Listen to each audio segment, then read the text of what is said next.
my next question is, do you feel like the way of eating, does this encourage orthorexia?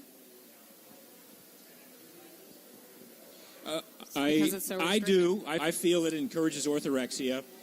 And I think that orthorexia has been a much maligned phrase.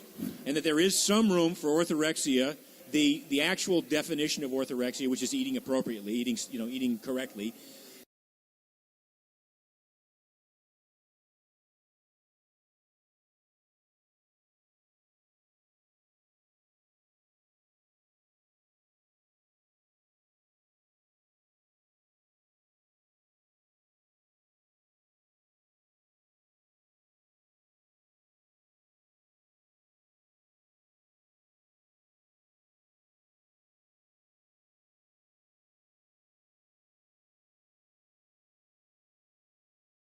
I feel it encourages orthorexia, and I think that orthorexia has been a much maligned phrase, and that there is some room for orthorexia, the actual definition of orthorexia, which is eating appropriately, eating correctly.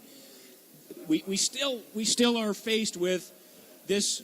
We're inundated with these foods that are food products that are manufactured that bear no resemblance to what we should be eating, and they become the preponderance of what we're exposed to in terms of the advertising. So we do have to have some amount of consciousness about what we put in our gullets. And that if you describe that consciousness as a mild form of orthorexia, I have to say I'm okay with that. How are we helping those people, the individual people that are out there that are just trying to figure out their N=1 paleo template and what they need to do? How are we addressing those needs?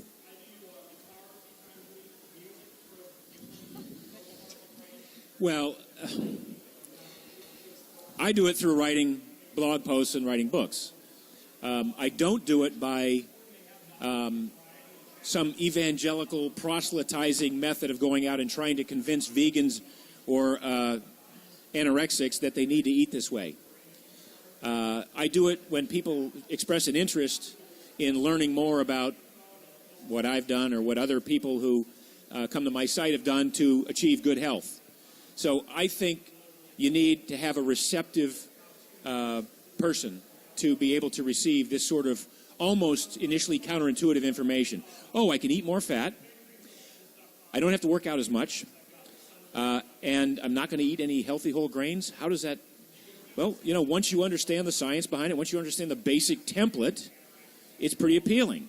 But you have to be receptive to that, because otherwise it's like trying to convince someone to change a religion. It's just not going to happen in the space of a conversation. So I don't see it as my job to convince the rest of the world.